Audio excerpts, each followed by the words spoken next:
পর্ব পরিচালনা এবং আবহ সঙ্গীতে মাইনুর। শুরু হচ্ছে আজকের গল্প, ইয়াকুব ও রাশিয়া।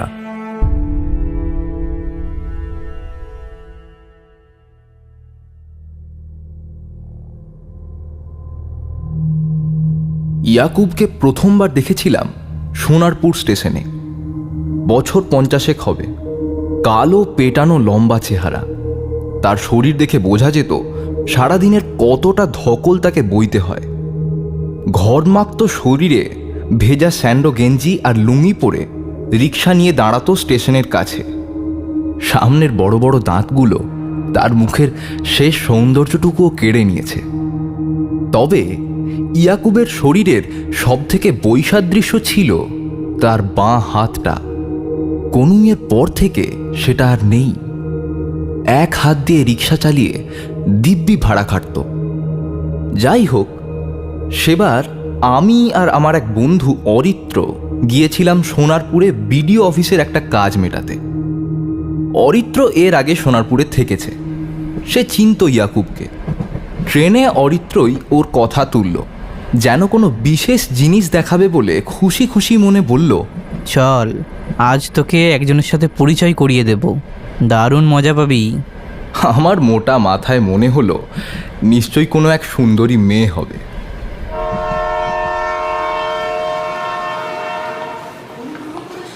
স্টেশনে যখন নামলাম তখনই সে ইয়াকুবের কাছে নিয়ে এলো। ইয়াকুবের ঘরমাক্ত কাঁধে এসে হাত দিয়ে বলল, কি খবর হে ইয়াকুব? ভালোই চলছে অরিত্রদা, তোমার কি খবর? ইয়াকুবের মধ্যে প্যাসেঞ্জারের প্রতি সেই সম্ভ্রমটা দেখলাম না।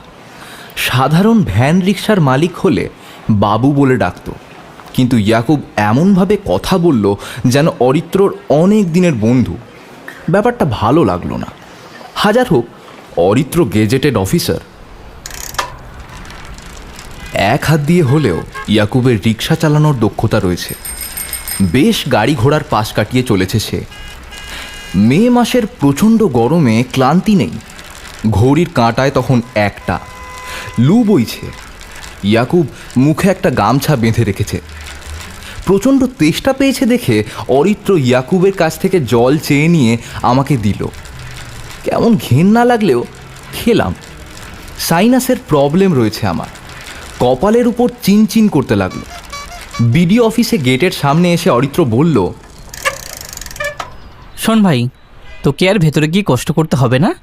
তুই একটা কাজ কর, এই চায়ের দোকানটায় বস, চাটা খা আর ইয়াকুবের সাথে গল্প কর না। আমার বেশিক্ষণ লাগবে না, 1.5 ঘন্টার মধ্যে কাজ মিটে যাবে। একটু বস। হ্যাঁ। এরপর সে ইয়াকুবের দিকে তাকিয়ে বলল, এই ইয়াকুব, তুমি না এখানে থাকো, 1.5 ঘন্টার ভাড়া মিটিয়ে দেবো। যাওয়ার সময় ইয়াকুব পান খাওয়া সামনের দাঁত দুটো বার করে বলল, ঠিক আছে অরিত্রদা। আমি চায়ের দোকানে গিয়ে বসলাম। খাঁ খাঁ রোদ্দুর ছিল বাইরে, কিন্তু ইতিমধ্যেই দেখেছি আকাশে মেঘ। যাক, বাঁচবো এবার। সিগারেট ধরালাম।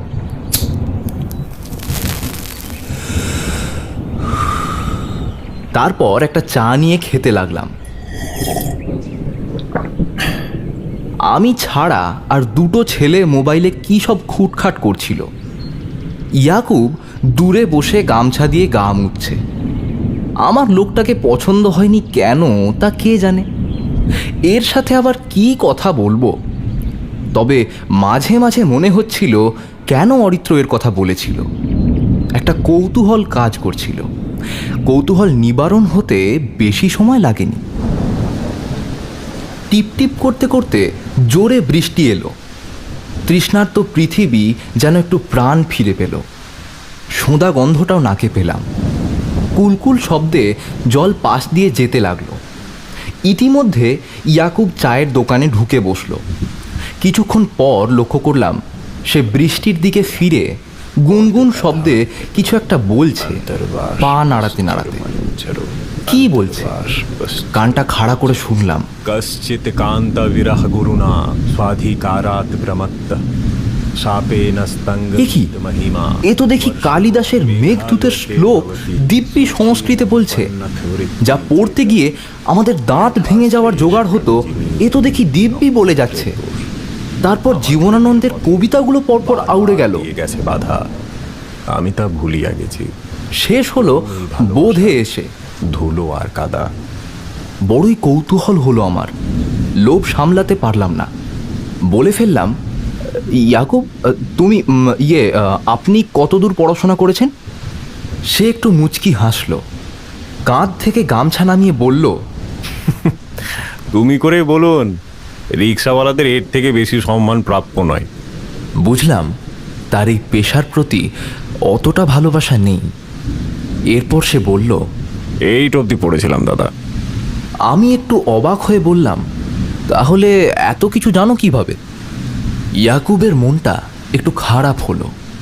অন্যদিকে তাকিয়ে সে বলল, বাবা মারা গেল, উনিও তো রিক্সায় চালাতেন, আমিও নেমে গেলাম এই পেশায়। দিন আনা দিন খাওয়া সংসার হলে যা হয় আর কি। কাউকে না কাউকে তো দায়িত্ব কাঁধে নিতেই হয়। তারপর আর কি, পড়াশোনায় ভালোই ছিলাম, বই পড়ার খুব নেশা ছিল। ডিগ্রি না পেলেও লাইব্রেরি থেকে প্রচুর বই এনে পড়েছি। একবার তো মাকে বলেছিলাম আবার পড়ব। বলল, তাহলে তোর মাকে আর তোর বোনকে কে খাওয়াবে? মাঝে মাঝে বুঝলেন একটু সন্দেহই হয়, আমারই মা তো। ইয়াকুব দাঁত বার করে হাসতে লাগলো। বললাম, তারপর থেকেই কি? আমার কথা থামিয়ে দিয়ে ইয়াকুব বলল, না না, এর মধ্যে বহুবার চেষ্টা করেছি পেশা পাল্টানোর, কিন্তু সেটাও আমার কপালে নেই, বুঝলেন? কেন? সে অনেক কাহিনী। একবার তো রাশিয়ায় গেছিলাম। আমি শুনে মেরুদণ্ড সোজা করে বসলাম। ব্যাটা বলে কি, রাশিয়ায় গেছিল? ইয়াকুব কাটা বাঁ হাতটা তুলে দেখিয়ে বলল, এটা ওখানকার প্রাপ্তি। তাই নাকি? এ বড়ই ভয়ঙ্কর কাহিনী দাদা। আমি নিশ্চিত যে সেই ভয়ার্ত কাহিনী আপনি শেষ অবধি সহ্য করতে পারবেন না। আমি চাই না বাবা ওই ভয়াবহ কটা দিন যেন আমার শত্রু হয় কখনো। পৃথিবীতে আমি হয়তো একমাত্র প্রাণী যে সেই সব দুর্বিষহ পরিস্থিতিতে পড়েও এখনো বেঁচে রয়েছি।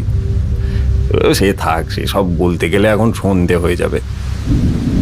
ঘড়ির দিকে তাকিয়ে বললাম, এখনো 1 ঘন্টা বাকি, তুমি বলো।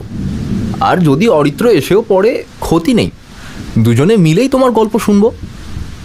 বাইরে তখন ভালোই বর্ষা নেমেছে, মাঝে মাঝে বজ্রপাতের আওয়াজ। দোকানে লোডশেডিং হয়ে প্রায় অন্ধকার হয়ে এসেছে। এহেন পরিবেশে একটা বিড়ি টেনে তার গল্প বলা শুরু করলো ইয়াকুব। তখন ওই 94 সালটাল হবে। ভ্যান রিক্সা এসব চালিয়ে সারাদিন ইনকাম করতাম, আর বাড়ি ফিরে পড়াশোনা করতাম। প্রচুর বই। এবার এতে জ্ঞান হয়তো আরোহণ হতো, কিন্তু এর একটা খারাপ দিকও রয়েছে। এবার দেখুন, এই সাধারণ ভ্যান রিক্সা ইউনিয়নের আড্ডায় ওখানে তো আমি বেমানান হয়ে যেতে লাগলাম, তাই না? এই শিক্ষা মানুষকে অনেক সময় আলাদাও করে দেয়। তাই ওসব কাজ ছেড়ে দিয়ে এই হোটেলে ছোটোখাটো কাজ, এই চৌকিদারের কাজ, এসবও করতে লাগলাম।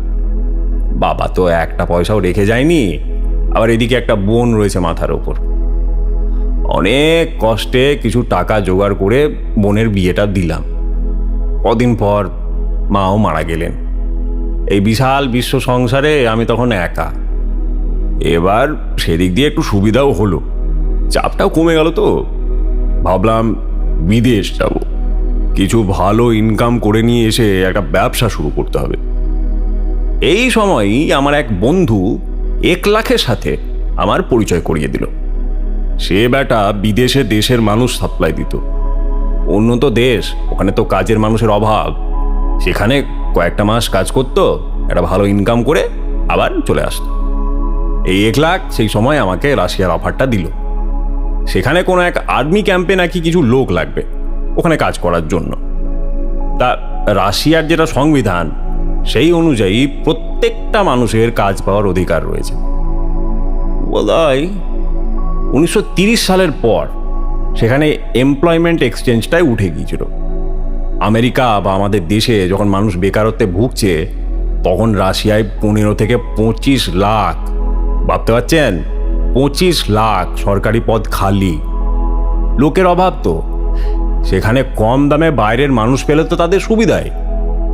এক নিঃশ্বাসে বলে বিড়িটা ফেলে দিয়ে ইয়াকুব বলতে লাগলো, ক্রেমলিন, লেনিনগ্রাদ, এসব নামগুলো যখন শুনতাম তখন মনের মধ্যে কেমন একটা বিপ্লব বিপ্লব লাগতো।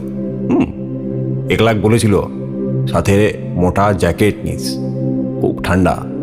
ভেবেছিল আমি বোধহয় এত জানি না, কিন্তু হায় রে, ক্রেমলিন, লেনিনগ্রাদ এসব আমাকে কে দেখাবে? আমি তো বেড়াতে যাইনি, গিয়েছি কাজে, তা আবার অন্যের পয়সায়। বাবু, আমার সাথে আরও 4 জন ছিল, সমীর, অমিত, শঙ্কর, হ্যাঁ শঙ্কর, আর 1 লাখ। 1 লাখের বয়স ওই বছর 40, তবু বাকিদের বয়স ওই আমার মতোই, বছর 25 এরকম। সকলেই পড়াশোনা জানা ছেলে, কিন্তু গরিব, তাই পেটের টানে আজ এখানে। মস্কোতে পৌঁছলাম সকালের দিকে, কিন্তু আমাদের রাস্তা অনেকটা দূরে, যেতে যেতে হয়তো আরও 2 দিন লাগবে। যে জায়গাটা ম্যাপে দেখতাম সেখানে পা দিয়ে দাঁড়িয়ে আছি, ভাবতেই কেমন হচ্ছিল। তবে এপ্রিল মাসেও সেখানে কিন্তু আমাদের এই কলকাতার লোকের পক্ষে ঠান্ডাই বটে। পুরনো জ্যাকেটটা গায়ে ভালো করে জড়ালাম। মনে পড়ে গেল সেই 2য় বিশ্বযুদ্ধের কথা। ঠান্ডাতেই তো কুপোকাত হয়েছিল হিটলারের সৈন্যরা। এই রাশিয়া ভাঙার আগে পৃথিবীর অন্যতম শক্তিশালী দেশ ছিল এক সময়। এখনো তার ঠাঁটবাট বজায় আছে, উঁচু উঁচু প্রাচীন বাড়িতে চারিদিক ভর্তি। 1 লাখটা কোথা থেকে একটা পুরনো গাড়ি জোগাড় করলো। ড্রাইভারটি বুঝলাম 1 লাখের পূর্ব পরিচিত। ওর নাম হলো সের্গেই। বেশ ছোট্টফট্ট, লাল রঙের একটা পশমের জ্যাকেট গায়ে দিয়ে গাড়িটা চালাচ্ছে। ইংরেজিটা ভালোই জানে, সম্ভবত ও আমাদের গাইড। ইংলিশেই বোঝাচ্ছিল রাশিয়ায় কত রকমের ভটকা পাওয়া যায়, সেগুলো আবার খাওয়ার নিয়ম আলাদা, ইত্যাদি ইত্যাদি। আমাদের যেটা গন্তব্যস্থল ছিল সেটা ছিল ভলগা নদীর তীরে সারাটপ বলে একটা জায়গা। তার আগে যাব রেইজান, তারপর পেঞ্জা, সেখান থেকে সারাটপ। পথের ধারে সব সুন্দর অজানা ফুল, ওসব দেখতে দেখতে চলেছি। এসব ফুল কলকাতার দোকানে দেখেছি, সম্ভবত ওই টিউলিপ জাতীয় কিছু একটা। অমিত বেশ ঠান্ডা প্রকৃতির ছেলে, এই শঙ্করটা বেশ ডাকা বুকো। কিন্তু সমীরকে আমার ঠিক পছন্দ হলো না, খুব ভালো মানুষে নয়। তা ফুল গাছ, মাঠ এসব শেষ হলো, তারপর দেখা যেতে লাগলো পাইন গাছ। সে যাই হোক, কিন্তু এই মনোরম দৃশ্যের শেষে কি ভয়াবহ একটা সময় অপেক্ষা করছিল সেটা কি আর জানতাম? একটা পা বেঞ্চির ওপর তুলে আর একটা পা ছড়িয়ে দিল ইয়াকুব। আমার দিকে তাকিয়ে বলল, একটা সিগারেট হবে? আমি পকেট থেকে একটা সিগারেট বার করে দিলাম। বৃষ্টি তখনও ঝমঝম করে পড়ে চলেছে, মাঝে সাঝে বৃষ্টির ছাট এসে গায়ে লাগছে। পাশে থাকা বিশাল বটগাছটার জন্য অনেকটা বাঁচা, মাঝে মাঝে বজ্রপাতের আওয়াজও হচ্ছে। ইয়াকুব বলল, আসলে সেসব কথাগুলো মনে পড়লে এখনো কেমন ভয় ভয় করে, তাই সিগারেটটা চাইলাম। আরে ছাড়ো সব, তারপর কি হলো বলো। ইয়াকুব আবার বলা শুরু করলো, চলেছি তো চলেইছি, আর সন্ধে হয়ে গেল শুধু এই রেইজান অবধি পৌঁছতে। এদিকে টুকটাক লোকের তো অভাব নেই। আর মুশকিলটা হলো কি জানেন তো, কেউ ইংরেজিটা জানেই না বলতে গেলে। আর আমরা সবাই বাঙালি, তাই চায়ের খোঁজ করতে লাগলাম। সের্গেই অনেক কষ্ট করে চায়ের ব্যবস্থা করলো, কিন্তু ও মুখে দেওয়া গেল না। অগত্যা সরাইখানা থেকে কফি জোগাড় করে আর একটা ওই রুটি নিয়ে খেলাম। রাতে ওখানেই থাকার ব্যবস্থা হয়ে গেল।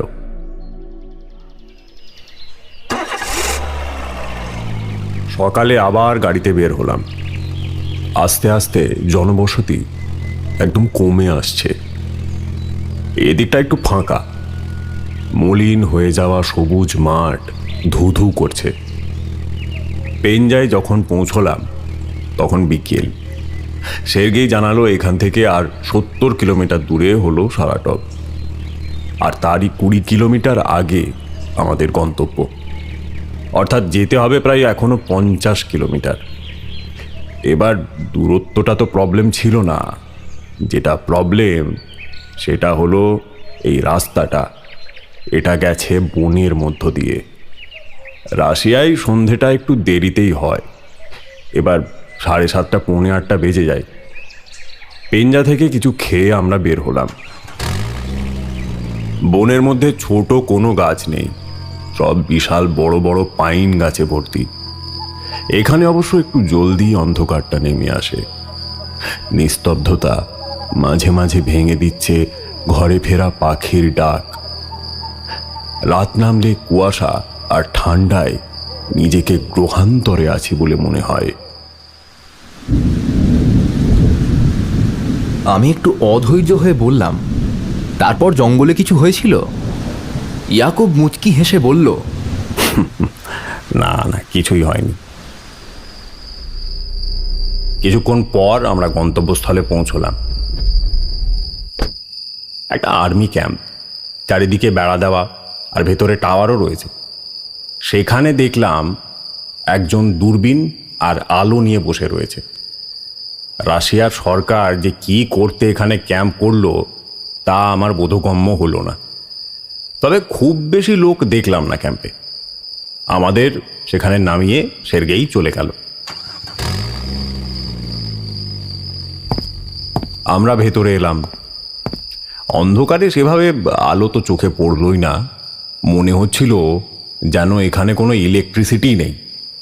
যে কটা আলো জ্বলছিল তা সব তেলের লণ্ঠন। জেনারেটরের ব্যবস্থা নেই দেখে অবাকই হলাম।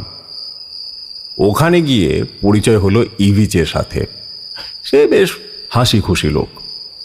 ইভিচ ঠিক ইংরাজি জানতো না, ভুলভাল রাশিয়ান মিশিয়ে কথাটা বলতো। তবে তার কথা বুঝতে আমাদের খুব একটা অসুবিধে হয়নি। লক্ষ্য করলাম তাদের পোশাক আশাক আধুনিক রাশিয়ান সৈনিকদের মতো নয়। আমাদের একটা ঘরে রাখা হলো, আলমারির মতো কয়েকটা বিছানা আর কম্বল। অমিত, সমীর আর শঙ্কর নিজেদের মতো একটা করে বিছানা নিয়ে নিল। সেখানে একজনকে বসে থাকতে দেখলাম। লণ্ঠনের আলোয় বসে কি একটা খুটখাট করছিল, সম্ভবত কিছু যন্ত্রপাতি। এক বৃদ্ধ ইংরেজ বলে মনে হলো। গায়ে খুব পুরনো একটা পোশাক। হলুদ কুপির আলো তার কাছে যেতেই সে হাত বাড়িয়ে দিল। Hi, I am Robert. পরিচয় করলাম রবার্টের সাথে। ওর বয়স প্রায় 65-র কাছাকাছি তো হবেই। ওর চোখে একটা চশমাও রয়েছে। পরদিন ইভিচ আমাদের কাজ আমাদেরকে বুঝিয়ে দিল। আমাকে আর সমীরকে রান্নার দেখাশোনার কাজ দেওয়া হলো। শঙ্কর আর অমিত ওরা বাইরের সব কিছু পরিষ্কার করা, রাত্রে পাহারা দেওয়া, এই সব কাজ করবে। একটা কথা বলে রাখা ভালো, আমাদের সাথে যারা গিয়েছিল তাদের মধ্যে আমি কিন্তু খুব বেশি আত্মিক হতে পারিনি। কেন তা ঠিক জানি না, হয়তো তারা বিভিন্ন সব জেলা থেকে এসেছিল বলেই। মোটমাট কথা, টাকার জন্য এসেছি। একলাখের সাথে চুক্তি অনুযায়ী এখানে 4 মাস থাকতে হবে, আর তার জন্য প্রায় 1 লাখ টাকা দেবে তারা। তখন ওই টাকার কত দাম। সকালে আর্মি ক্যাম্পটা ঘুরে ঘুরে দেখলাম। বিশেষ কিছুই নেই, কয়েকটা ছোট ছোট ঘর। পাণ্ডব বর্জিত এই জঙ্গলে কোনো ইলেকট্রিসিটি তো ছিল না, আর কাঠের বেড়ার বাইরে ছিল সেই বিশাল জঙ্গল। আমাদের রান্নার ঘরটিতে সব কিছুর সুবিধেই ছিল। রোজ বানাতে হতো চিকেন কিয়েভ, বিফ আর ক্যাবেজ রোল। সবই প্রায় শিখিয়েই দিয়েছিল ইভেজ। পুরো ক্যাম্পে আমরা ধরে মাত্র 15 জন, আর তাদের লিডার জন সোভিচ। এই সোভিচ হচ্ছে মধ্যবয়স্ক। ওর ঠাঁট পাঁট দেখলে বোঝা যেত সেই ছিল মেজর। সবাই তাকে কর্নেল বলে ডাকত। ইয়া মোটা গোঁপ। ওই দেখে স্ট্যালিনের কথা মনে পড়তো। খেতে দেওয়ার সময় আমাকে দেখে বলল, আর ইউ ইন্ডিয়ান? আমি বললাম হ্যাঁ। ভদ্রলোক খুব খুশি হলেন, গান্ধীজির কথা বললেন, তিনি নাকি ইন্ডিয়ানদের খুব ভালোবাসেন। আমিও যে লেনিন, স্ট্যালিন এদের ভক্ত সেগুলো বললাম। ভদ্রলোক অবশ্য তাতে ভীষণ খুশি হলেন না, বরং একটু মুচকি হাসলেন। 80 দশকের রাশিয়ান পত্রিকাগুলো তো পড়তাম। আমি জানতাম রাশিয়ার 1000 জনের মধ্যে 990 জনই পড়ুয়া। পৃথিবীতে আর কোনো দেশই এমন নেই। এবার এই কর্নেলও তার ব্যতিক্রম নয়। আমার মুখে টলস্টয়, ভস্টিয়েভস্কি, তুর্গেনিভ এদের কথা শুনে তো প্রায় জড়িয়েই ধরেন আর কি। খুব জলদি তার সাথে আমার বন্ধুত্ব হয়ে গেল। আমার যোগ্যতা 8 পাস শুনে তো স্তম্ভিত হয়ে গেলেন।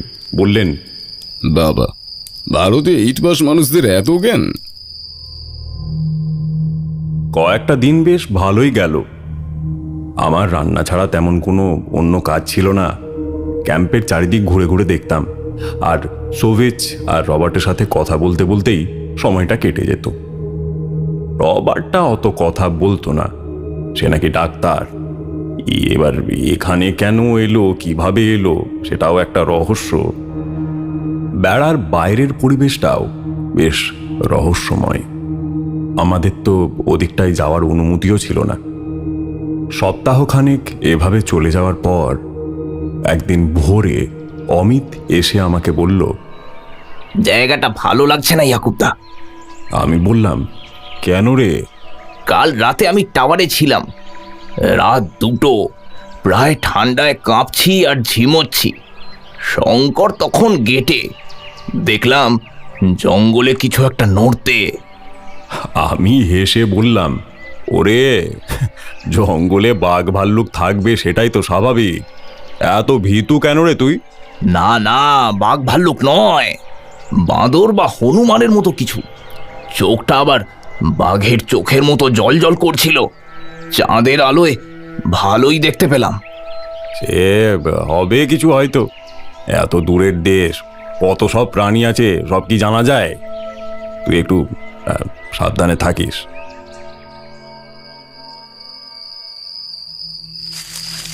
পরদিন রাতে খচর মচর কিছু শব্দ শুনে আমার ঘুমটা গেল ভেঙে। জানলা দিয়ে তাকিয়ে কিছুই দেখতে পেলাম না, তবে ওপরের জঙ্গলের দিকে একটা নড়াচড়া দেখতে পেলাম। অমিত আবার সকালে এসে বলল, কাল দেখেছিলে ইয়াকুবদা? বললাম, হ্যাঁ, তবে জন্তুই হবে মনে হয় কিছু। আমি যে ভুল ছিলাম সেটা পরদিনই প্রমাণিত হয়ে গেল। রাত 2টো বাজতেই শব্দটা কানে পেলাম। কাঠের ঘরের ফাঁক দিয়ে আমি বাইরেরটা দেখতে লাগলাম। আজকে পূর্ণিমা, সব কিছুই বাইরে দিনের মতন। 3-4 মিনিট নিঃশ্বাস বন্ধ করে তাকিয়ে রইলাম কোনো অজানা ভয়ের উদ্দেশ্যে। পাশে হঠাৎ নিঃশ্বাসের শব্দ পেয়ে চমকে উঠলাম।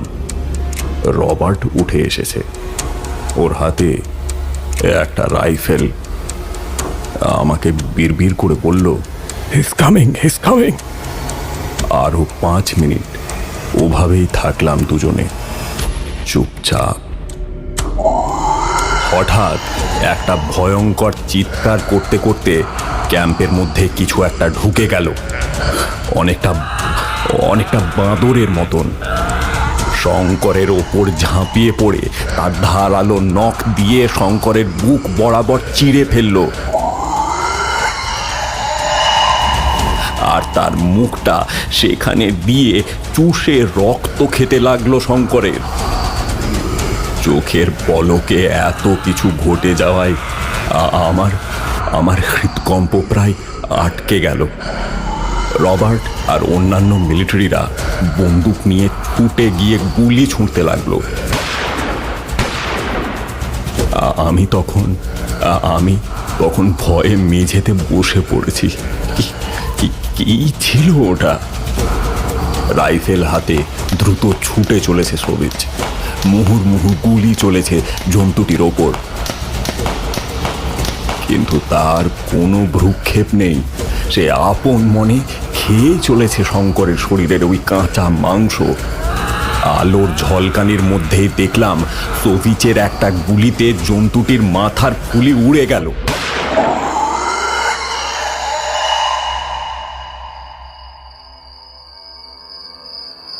মুহূর্তের মধ্যে সব নিস্তেজ। মিলিটারিরা সব নিচে নেমে এলো। আমি আর রবার্টও গেলাম কাছে। দেখলাম শঙ্করের বুক চিরে কয়েক তাল মাংস তুলে নিয়েছে সে। অমিতের তো সেটা দেখেই বমি পেয়ে গেল। পাশেই ছিটকে পড়ে আছে সেই জন্তুটা। ইভেচ টর্চ মারল সেই দিকে।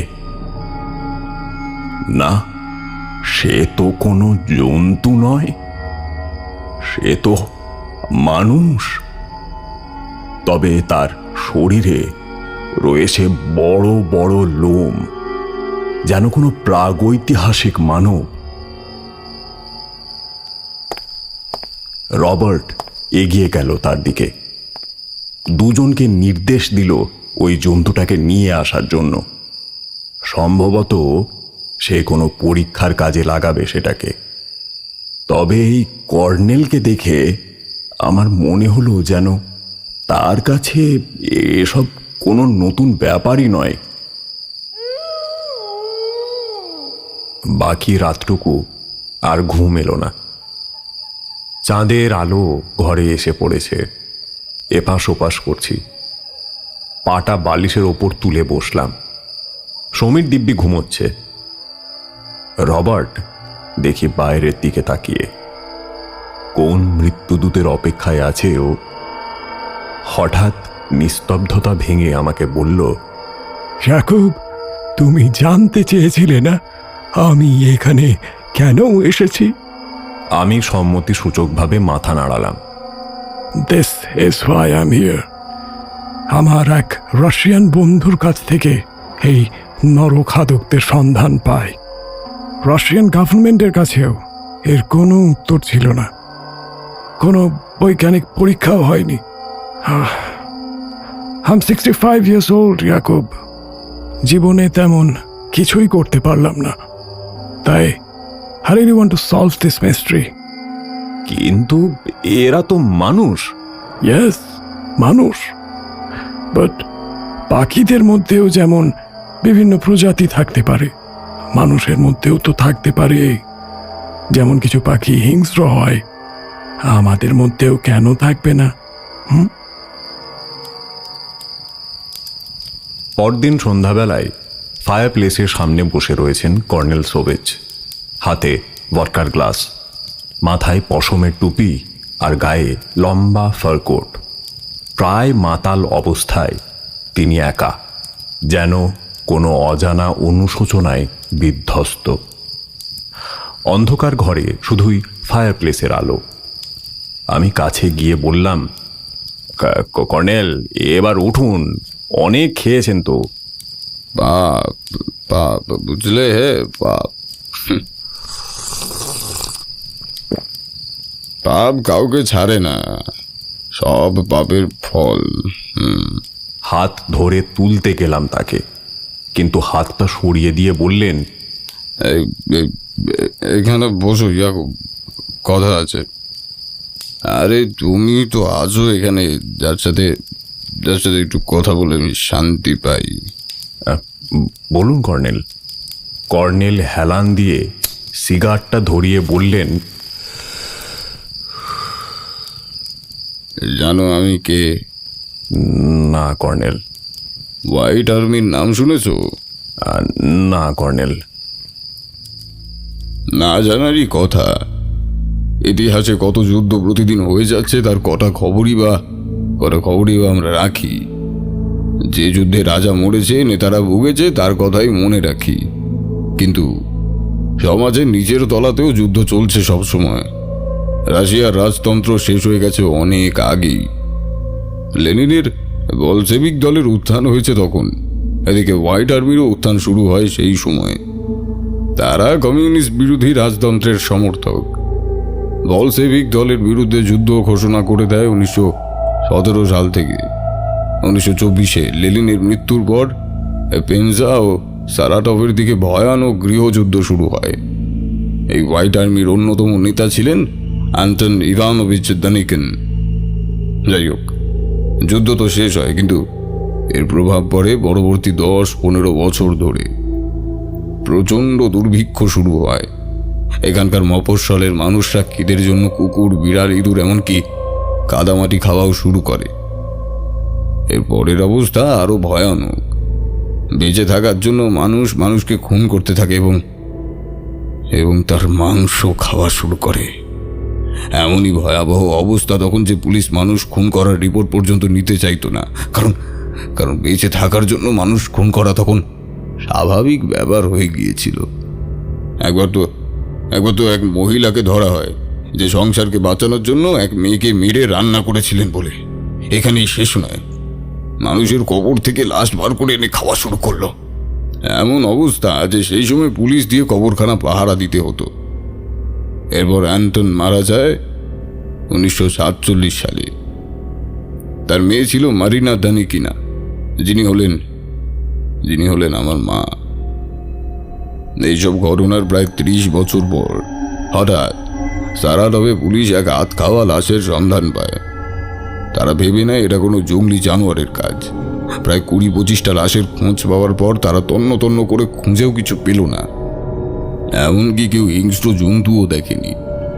ঠিক 5 বছর পর আবার একই ঘটনা ঘটতে থাকে। রাশিয়ান সরকার অনেক সেনা পাঠিয়েও কিছু উদ্ধার করতে পারেনি।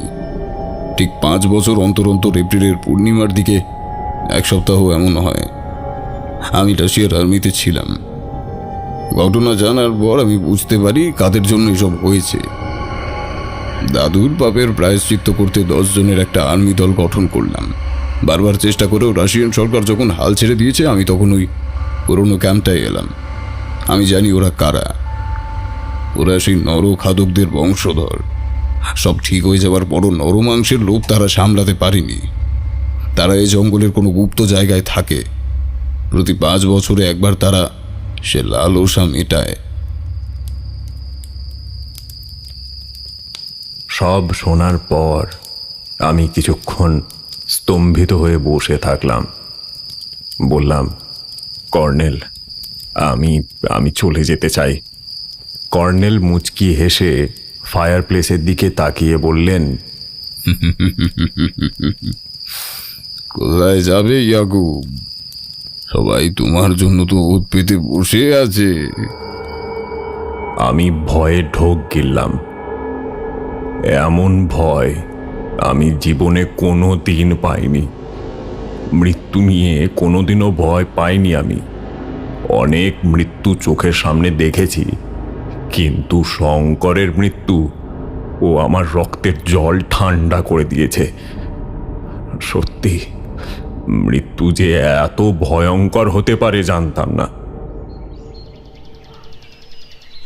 ভোরে অমিতের সাথে দেখা হতেই বুঝলাম সে ভয়ানক মানসিক অশান্তিতে রয়েছে। পশ্চিমবঙ্গের মেদিনীপুর গ্রামের ছেলে সে, এসব কি তার সয়? আমাকে বলল, আর থাকতে চাই না এখানে ইয়াকুবদা। তুমি তো কর্নেলকে ভালো চেনো, বলো আমাদেরকে ছেড়ে দিতে। চাই না টাকা। এর থেকে ওই অফিসের গেটম্যান হওয়া অনেক ভালো। কম টাকা পেলেও শান্তি ছিল। হুফ, কি কুক্ষণে যে এলাম। ভগবান ঠিক শাস্তি দিয়েছে আমাকে। বুঝিয়েছে টাকাই সব নয়। আজও আমি বনের মধ্যে নড়তে দেখেছি। আর পারছি না ইয়াকুবদা, প্রচণ্ড ভয় লাগছে। ওকে জড়িয়ে ধরে শান্ত করলাম। বললাম, আমি কর্নেলের সাথে আগেই কথা বলেছি রে। ও তো বলছে বাইরে আরো অনেক বেশি রিস্ক। তাহলে কি করব? কর্নেল তো বলল 1 সপ্তাহ এমন হবে, তারপর সব ঠিক হয়ে যাবে। পরদিন সকালে শঙ্করকে দাহ করা হলো। হিন্দু বলে এটুকু সম্মান তাকে দেওয়া হলো। বিকালে রবার্টের সাথে দেখা হলো। ও সেই নরখাদকের ময়না তদন্ত করেছে। বলল, মানুষের সাথে বিশাল কিছু পার্থক্য নেই, তবে তাদের মাসেলের স্ট্রেংথ অ্যান্ড সাইজ একটু বড়, আর ব্রেনে গিলুর পরিমাণটা কম। বলতে পারো দে আর লিটল স্টুপিড। রাত প্রায় 10টা অবধি আমি কর্নেলের কাছে থাকি। ওনাকে খাইয়ে তারপর ঘরে ফিরি। ঘাসের ওপর দিয়ে আমি আসছি, এমন সময় সেই খচর মচর শব্দ পেলাম। আমাদের ঘরের পিছনের অন্ধকার জায়গাটা থেকে। আমার শরীরের রক্ত আবার হিম হয়ে গেল। ভয়ে ভয়ে টর্চটা ওই দিকে মারতেই সে আমার দিকে তাকালো। বৃহৎ জলজলে চোখে বিরক্তি আর রাগের ছাপ, আর মুখে লেগে আছে রক্ত। কোনো এক সৈনিককে মেরে তারই আহার করতে ব্যস্ত ছিল সে। আমি ভয়ে ঘরের দিকে দৌড়লাম আর ঢুকেই ছিটকিনি আটকে দিলাম। এ কি দেখলাম আমি নাস্তিক, কিন্তু সেদিন আমার মনে হলো এই ভয়ের হাত থেকে যেন কোনো ঈশ্বর এসে আমাকে বাঁচান। ভেবেছিলাম এই রাত্রের মতো কাহিনী ওখানেই শেষ, কিন্তু আমি ভুল ছিলাম। বাকি রাত্রে যা হলো তার জন্য আমি মোটেই প্রস্তুত ছিলাম না। এরপর ঘটতে থাকলো আমার জীবনের সব থেকে ভয়ঙ্করতম সময়। সেই দীর্ঘ রাত আমার জীবনে আগে কখনো ঘটেনি। ইয়া আল্লাহ বলে চোখ বুঝল ইয়াকুব।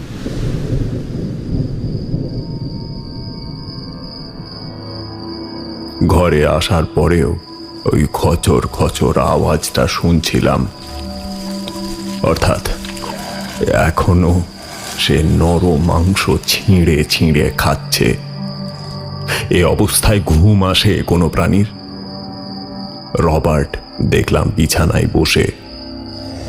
সমীর যথারীতি ঘুমোচ্ছে। সে একটা নির্দয় বিবেকহীন মানুষ। এখনো তার কাছে অর্থটাই বড় হয়ে দাঁড়িয়েছে। রাত তখন 1টা। হঠাৎ একটা গুলির আওয়াজ পেলাম। একটু পর আবার একটা। কান খাড়া করে শুনছি, যেন যমদূত এসে মৃত্যু ঘণ্টা বাজিয়ে চলেছে। ক্রমশ পেরে চলেছে শোরগোল। রবার্ট আর আমি উঠে দাঁড়িয়ে আবার জানলার কাছে গেলাম। আবার সেই ভয়ঙ্কর দৃশ্য, তবে এবার আরো হাড় হিম করা। ক্যাম্পের উঠোনের ওপর ছড়িয়ে ছিটিয়ে রয়েছে নরমুণ্ড আর শরীরের বিভিন্ন অংশ। কোথাও হাত, কোথাও বা পা। আর উঠোনে হামাগুড়ি দিয়ে ঘুরে বেড়াচ্ছে কয়েকটি নরখাদক। চাঁদের আলোয় পরিষ্কার দেখতে পেলাম একজন মহিলা রয়েছে তাদের মধ্যে। শরীরে কোনো বস্ত্র নেই, আর সাথে দুটো 7-8 বছরের বাচ্চা। তারা একটা পা মুখে নিয়ে চিবোনোর চেষ্টা করছে। উফ, সে কি ভয়ঙ্কর দৃশ্য! না, এরা তো মানুষ নয়। মানুষ কি এমন করতে পারে? রবার্ট আস্তে আস্তে বলল, আমি জানি তুমি কি ভাবছো। এরা কি মানুষ, তাই না? হ্যাঁ ইয়াকুব, এরা মানুষ, কিন্তু মানুষের মাংস যেমন এদের শক্তিশালী করেছে, তেমনি তেমনি করেছে অমর, ইমমর্টাল ইয়াকুব, ইমমর্টাল। কিন্তু সৈন্যগুলো সব গেল কোথায়? আমাদের বাইরে যেতে হবে ইয়াকুব। আমি শুনে চমকে গেলাম, এখন বাইরে? রবার্ট আমার হাত ধরে টেনে হিঁচড়ে আমাকে বাইরে আনলো। পিছন দিয়ে লুকিয়ে লুকিয়ে সেনাদের ঘরের উদ্দেশ্যে গেলাম। আমার থেকে কয়েক হাত দূরেই তারা মহানন্দে নরভোজন চালাচ্ছে।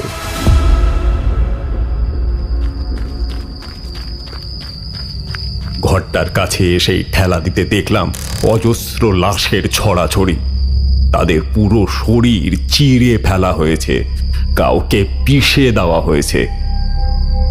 হঠাৎ অন্ধকারে পেলাম আবার সেই খচর খচর শব্দ।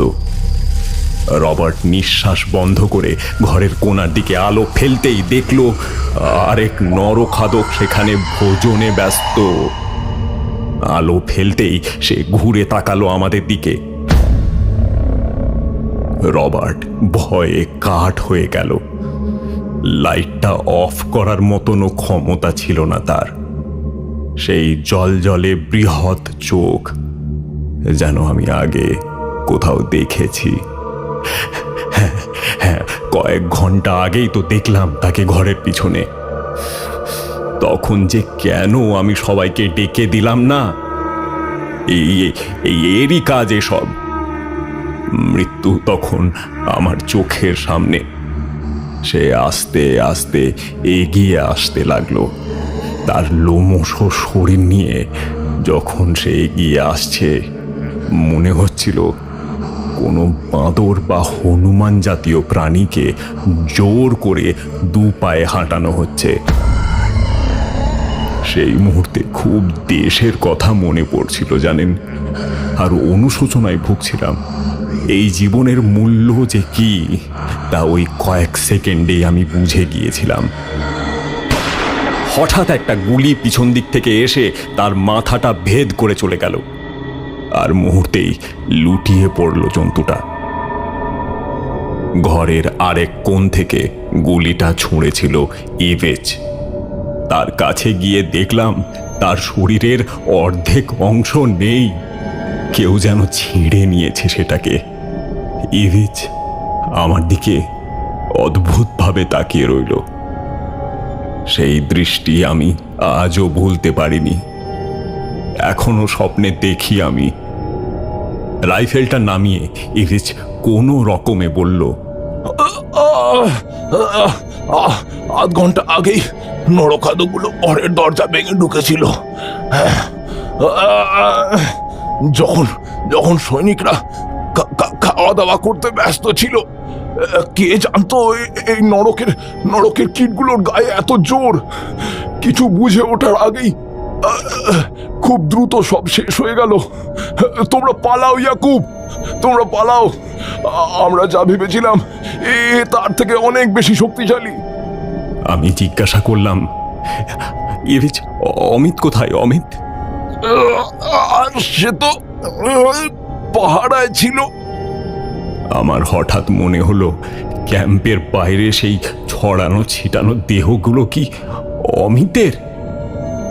আমার গলা শুকিয়ে গেল।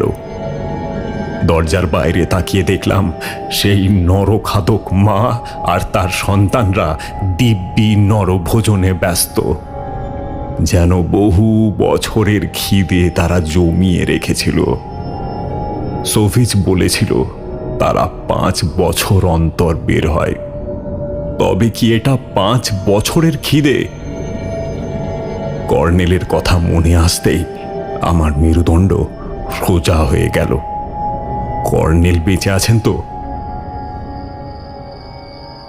রবার্ট ইভিজকে বাঁচানোর ব্যর্থ চেষ্টা করতে লাগলো, কিন্তু একটু পরেই সে মৃত্যুর কোলে ঢলে পড়ল।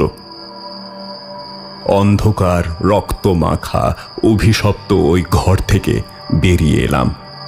রবার্টকে বললাম, এই তুমি সমীরকে গিয়ে ডেকে আনো, আমি কর্নেলকে বের করে আনছি। রবার্ট ইংরেজ, আমাদের ভেতো বাঙালির থেকে সে অনেক বেশি শক্তিশালী ছিল। ঢ্যাঙা শরীর নিয়ে সে আস্তে আস্তে ঘরের পিছন দিকে চলে গেল। আর আমিও পা টিপে টিপে কর্নেলের ঘরের সামনে গিয়ে টোকা দিলাম। কর্নেল, কর্নেল শুনতে পাচ্ছেন? কর্নেল! বেশিক্ষণ ডাকতে হলো না, কর্নেল দরজা খুলে দিল। আমি তখন প্রচণ্ড উত্তেজিত। কর্নেলের মুখে তখন পাইপ, গায়ে সেই ফারকোট আর মাথায় পশমের টুপি। আমি ছটফটিয়ে বললাম, কর্নেল চলুন, পালাতে হবে।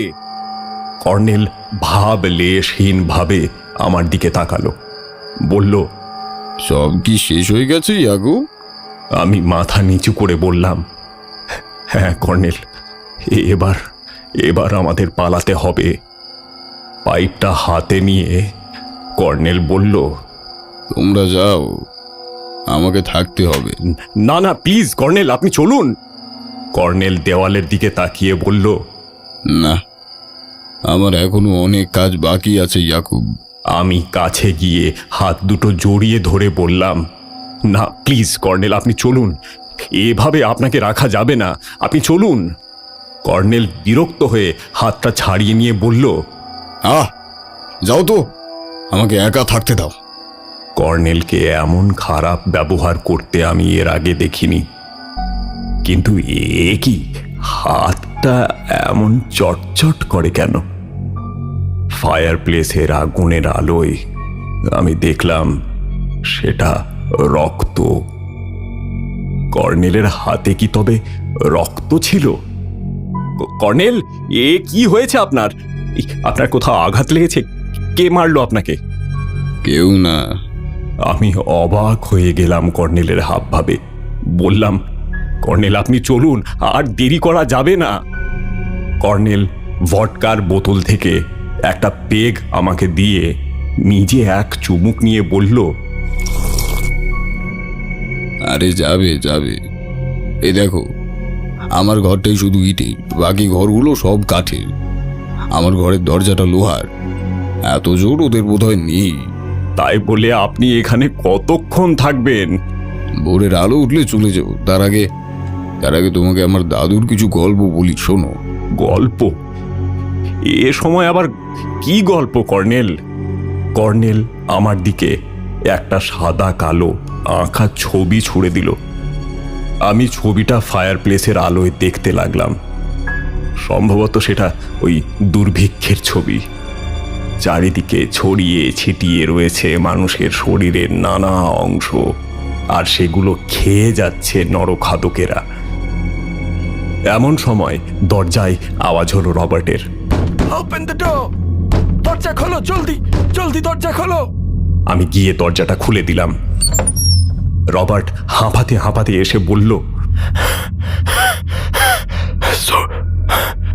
সমীর, সমীর নেই, হি ইজ নো মোর। আমি ধপ করে মেঝেতে বসে পড়লাম। আমরা যারা এদেশ থেকে এসেছিলাম তাদের মধ্যে শুধু বেঁচে আছি আমি। অমিত, সমীর দুজনেই নিখোঁজ। রবার্ট বলল, আমাদের বাইরে যেতে হবে ইয়াকুব। কর্নেল আবার বলল, তোমরা এ ঘরে সেফ, দুজনে বসো, ভোরবেলায় আমরা বেরোবো। কর্নেল এবার পাইপ ধরিয়ে বলল,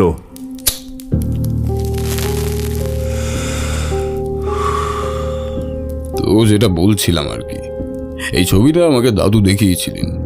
তিনি সেই সময় অনেক খোঁজ নিয়ে জানতে পারেন সব ঠিক হওয়ার পরও সেই সব নরখাদকরা সভ্য সমাজে ফেরেনি, হয়তো লজ্জায় বা খাদ্যাভ্যাস পাল্টে যাবে।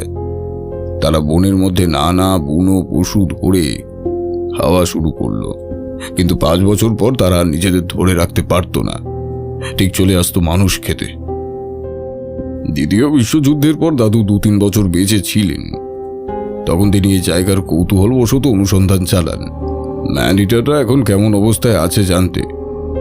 তো তিনি অনেক রিসার্চ করে খোঁজ পেলেন নরখাদকদের সময়ের সাথে সাথে বৃদ্ধ জীবনকে জয় করছে, তার সাথে অপূরন্ত শক্তি পেয়েছে, যেন অমরত্ব।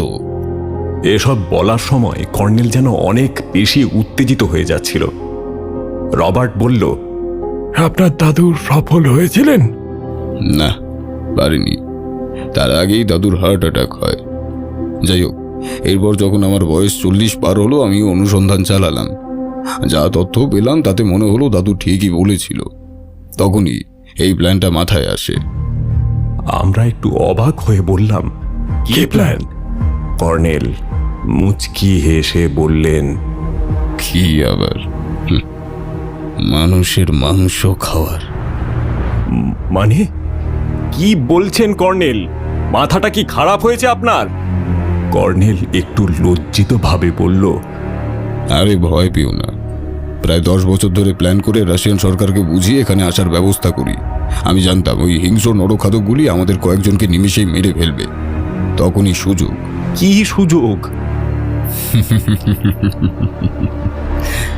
মানুষ খেয়ে নরখাদকদের নামে দোষ দিয়ে দেওয়া। কাল পুলিশ এসে ভাববে তারাই এইসব করেছে। কর্নেলের চোখ চিকচিক করতে লাগলো। রবার্ট পাশে রেখে দেওয়া বন্দুকটা নিঃশব্দে মুঠো করে ধরল। গলাটা শুকিয়ে কাঠ হয়ে গেল। হঠাৎ কর্নেল রবার্টের হাত থেকে এক হ্যাচকায় বন্দুকটা কেড়ে নিয়ে বলল, আরে আরে তোমরা ভয় কেন পাচ্ছ? এই তোমাদের কাউকে তো মারবো না। আমি আগেই জোগাড় করে রেখেছি। এই বলেই নিচ থেকে একটা কাটা হাত টেবিলের উপর রাখলো। টর্চ মেরে আঙুলের আংটিটা দেখে চমকে উঠলাম। এ তো সমীরের। দুজনেই ঘেন্নায় আর ভয়ে নিজের এক কোণে গিয়ে বসে পড়লাম। টর্চ মেরে দেখলাম সমীরের মৃতদেহটা নিচে পড়ে রয়েছে। সেই রাতের মতো ভয়ঙ্কর রাত নরকেও দেখা সম্ভব নয়। কর্নেল চেয়ারে বসে বসে হাতটা ছিঁড়ে ছিঁড়ে খাচ্ছেন আর বলছেন, ইয়াকুব আর রবার্ট, তোমরা খেতে পারো। এই সুযোগ আর পাবে না। কেউ তোমাদের কিচ্ছু বলবে না। কোনো শাস্তিও পাবে না। উল্টে লাভ করবে এক ঐশ্বরিক শক্তি। এক ঐশ্বরিক শক্তি। ওই ঠান্ডাতেও আমাদের দুজনের কপালে ঘাম ঝরতে লাগলো। একটা সাধারণ মানুষ কিভাবে নরখাদক হয়ে যায় সেটা আমরা চোখের সামনে দেখতে পাচ্ছি। যদিও সে ডাক্তার, তবু রবার্ট ঘরের পাশেই বমি করে দিল। এরপর অন্ধকারে অস্ত্রের কয়েকটা পোঁচ দিয়ে পাটা কেটে আনলো কর্নেল। বলল, ইয়াকুব, জানি ও তোমার দেশের মানুষ, কিন্তু ছেলেটাও তো অত ভালো না, তাই না? আমি তোমার দেশের না, তাও একটা ভালো বন্ধু পেলে বলো কি ভালো না? ওঠার চেষ্টা করো না রবার্ট। তোমার বন্দুকটা কিন্তু আমার কাছেই আছে। উফ, সেই ভয়ানক রাত। প্রত্যেকটা সেকেন্ড মনে হচ্ছিল একটা যুগ। রবার্ট চোখ বন্ধ করে বসে রয়েছে, আর কর্নেল প্রায় 2 ঘন্টা ধরে খুবলে খেতে থাকলো সমীরের দেহটা। ওর সারা মুখে রক্ত লেগে। আমার জায়গায় অন্য কেউ থাকলে সে নিশ্চিত পাগল হয়ে যেত। এমন সময় আমাদের মাথার ঠিক ওপরের জানলাটা থেকে আমি সেই খচর মচর শব্দটা পেলাম। এমন একটা ভয়ানক সময়ের মধ্যে ছিলাম আমরা তখন, যে আমাদের মধ্যে আর মৃত্যু ভয় ছিল না। কর্নেল তখন পাগলের মতো খেতে ব্যস্ত। আমি নিচু হয়ে চুপি দরজাটা খুলে দিলাম। আর হঠাৎ সেই জন্তুটা আমার সামনে এসে পড়ল। কর্নেল খাওয়া থামিয়ে থমকে গেল। বুঝলাম মৃত্যু এসে গেছে, কিন্তু গত কয়েক ঘন্টায় যা ঘটে গিয়েছিল তাতে মনে হচ্ছিল মৃত্যু আর ভয়ের জিনিস নয়, শান্তির জিনিস। তাই ভয় আমি পেলাম না। কয়েক সেকেন্ডের মধ্যেই টেবিল থেকে কাটারিটা নিয়ে নিজের হাতেই একটা কোপ বসালাম।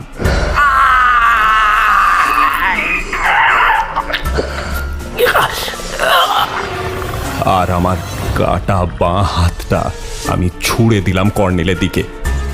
কর্নেলের ওপর ঝাঁপিয়ে পড়ল সেই নরখাদক। কর্নেল চিৎকার করতে থাকলো, আমিও মানুষ খেয়েছি, হারাতে পারবি না আমাকে, পারবি না। জন্তুটা কর্নেলের গলাটা কামড়ে ধরল, ঠিক যেন বুনো জন্তুর মতন। কর্নেল ধস্তাধস্তি করতে লাগলো, আর এদিকে আমি আর রবার্ট পেরিয়েই ছুট। আর সেই ছুট আর থামতেই চাইছিল না, যেন নরক থেকে ছাড়া পেয়েছি। এদিকে বুঝতে পারছি যে আমাদের পিছনে কিন্তু তারা আসছে। বাগানের অন্ধকারের ভিতর দিয়ে বড় বড় গাছের মধ্য দিয়ে আমরা চলেছি। দূরে পাহাড়ে চাঁদের আলো পড়েছে, আর চারিদিক থেকে শোনা যাচ্ছে হায়নার নেকড়ের ডাক। 1 ঘন্টা ধরে আমরা দৌড়তে থাকলাম। এরপর আল্লাহর দয়ায় সূর্য উঠল।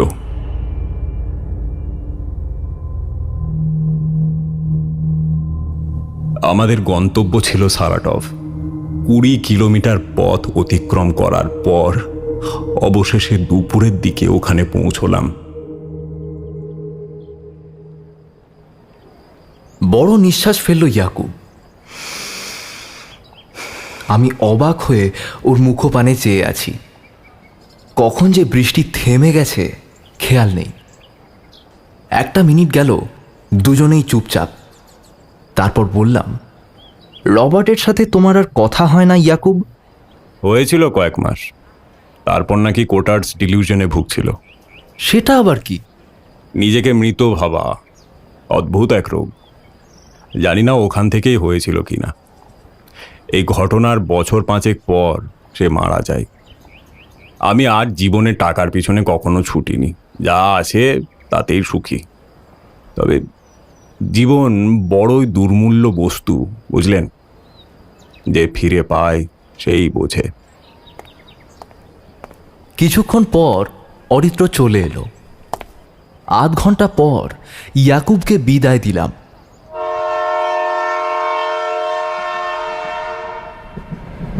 ট্রেনে উঠে বারবার ওর কথা মনে পড়ছিল। সত্যি পৃথিবীতে বড়ই অদ্ভুত মানুষ আছে, আর অদ্ভুত তাদের অভিজ্ঞতা। আমাকে মনমরা দেখে অরিত্র বলল, কিরে চুপ কেন? ভাই, ইয়াকুবের এক বিভৎস অভিজ্ঞতার কথা শুনলাম আজ, জানিস? ও, তোকেও মুরগি বানিয়েছে? আমাকেও বানিয়েছিল প্রথমবার। আমি অবাক হয়ে অরিত্রর মুখের দিকে চেয়ে রইলাম। তো কিসের গল্প শোনালো? রাশিয়া। আমাকে নরওয়ের শুনিয়েছিল। তবে ছোকরা বেশ দারুণ গল্প বলে। কিন্তু ওর কাটা হাতটা? ওটা তো 10 বছর আগে একটা অ্যাক্সিডেন্টে বেচারার হাত কেটে গিয়েছিল। আমি বোকা বনে গিয়েও মুচকি হাসলাম তার জন্য। সত্যি ইয়াকুব, তোমাকে সেলাম। সত্যি মানুষ কত অদ্ভুত হয়।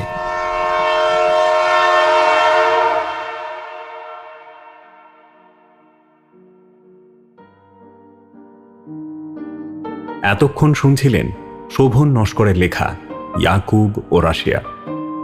অরিত্রর ভূমিকায় মাইনুর, কর্নেল ব্রতদীপ, গল্প পাঠে এবং অমিত ও ইভিচের চরিত্রে ময়ূক, ইয়াকুব এবং রবার্টের ভূমিকায় এনামুল, পোস্টার ডিজাইন ইন্দ্রিয় চক্রবর্তী, পর্ব পরিচালনা ও আবহ সঙ্গীতে মাইনুর। শুনছিলেন ইয়াকুব ও রাশিয়া।